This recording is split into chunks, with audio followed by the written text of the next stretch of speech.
Assalamualaikum warahmatullahi wabarakatuh.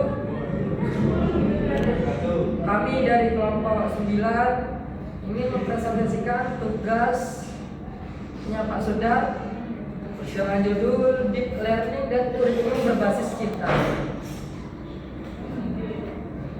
Di sini anggota kelompoknya ada saya sendiri dengan Rosihan, kemudian ada teman saya Jailani, kemudian teman saya Zaki, dan kemudian teman saya lagi satu Dava Rosadi. Sebelum masuk ke materi, kita harus mengetahui latar belakang. Dalam dunia pendidikan, Indonesia sedang melakukan pembaruan paradigma menyeluruh, menyusul rendahnya capaian literasi, numerisasi, dan sains siswa berdasarkan laporan PISA di bawah rata-rata OECD. Sebagai solusi, pemerintah memperkenalkan dua pendekatan baru yang saling sejalan. Nah, sini ada dua ya guys ya. Nah, yang pertama itu yaitu deep learning, yaitu proses belajar yang mendorong siswa memahami materi secara utuh dan mengembangkan kemampuan berpikir tingkat tinggi, seperti menganalisis, memecahkan masalah, dan menciptakan solusi untuk diterapkan dalam situasi yang nyata, bukan hanya sekedar menghafal. Kemudian karakteristik deep learning. Pemahaman mendalam, siswa mampu menjelaskan kembali materi dan menghubungkan dengan konsep lain. Pengembangan HOTS melatih kemampuan berpikir tingkat tinggi seperti menganalisis, mengevaluasi, dan mencipta. Yang kedua, kontekstual. Materi dikaitkan langsung dengan situasi kehidupan nyata. Yang ketiga, interaktif dan kolaboratif, mendorong komunikasi dan kerjasama antar siswa. Yang keempat, reflektif, melibatkan evaluasi mandiri oleh siswa terhadap proses belajarnya.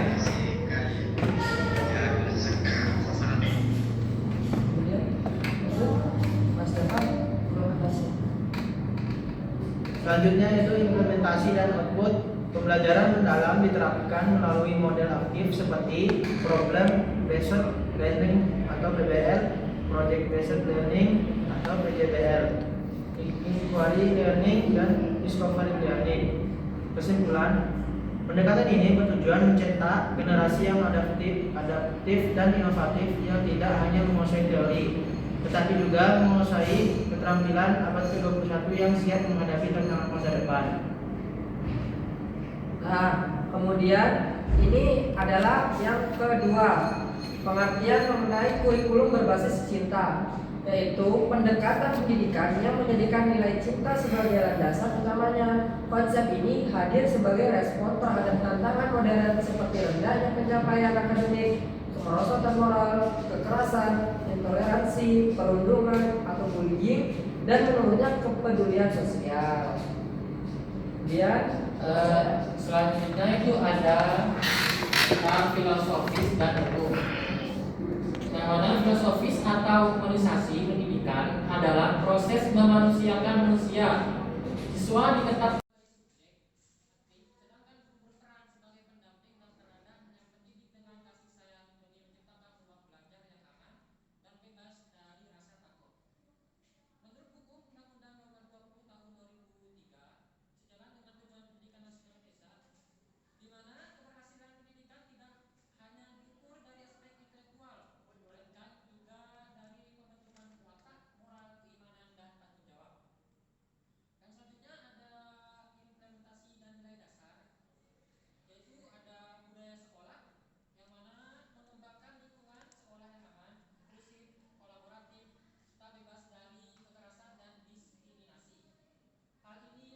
dari seluruh komponen dalam kurung itu kepala sekolah, guru, siswa, juga orang tua. Cinta kepada Tuhan diwujudkan melalui penguatan iman, takwa, kejujuran, rasa syukur, dan pembiasaan ibadah. Agama tidak sekedar diajarkan sebagai teori, melainkan diamalkan dalam perilaku sehari-hari demi membentuk integritas moral yang kuat.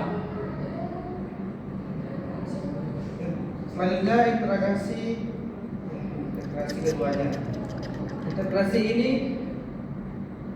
menggabungkan pembelajaran mendalam dengan penanaman nilai-nilai kemanusiaan untuk mewujudkan pendidikan holistik dalam kurung menyeluruh. Yang pertama, peran guru bertindak sebagai fasilitator, motivator, dan teladan yang merancang pembelajaran berpusat pada student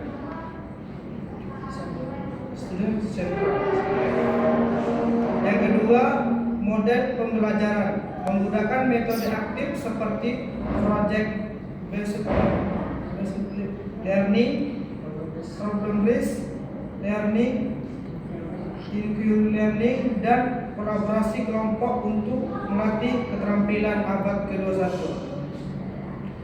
Yang terakhir, penerapan nilai cipta diwujudkan melalui komunikasi positif, apresiasi, belajar menghargai keberagaman, serta menilai yang menyeimbangkan kebutuhan akademik dan emosional siswa.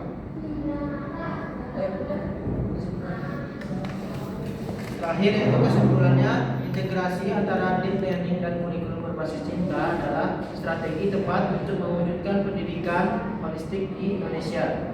Sinergi ini menggabungkan dua pilar utama, transformasi akademik atau deep learning, mengubah pola hafalan menjadi pemahaman konsep yang mendalam, sehingga peserta didik menjadi subjek aktif yang kritis, kreatif, kolaboratif, dan mampu memecahkan masalah nyata. Pembentukan karakter kurikulum berbasis cinta menanamkan nilai kemanusiaan, empati, dan integritas melalui lingkungan belajar yang aman dan inklusif yang diciptakan oleh guru.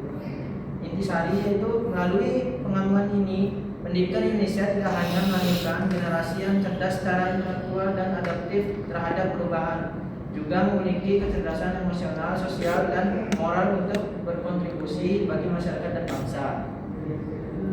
Sekian presentasi pada hari ini. Mungkin dari audiens ada yang ingin ditanyakan. Saya Mas, boleh Mas?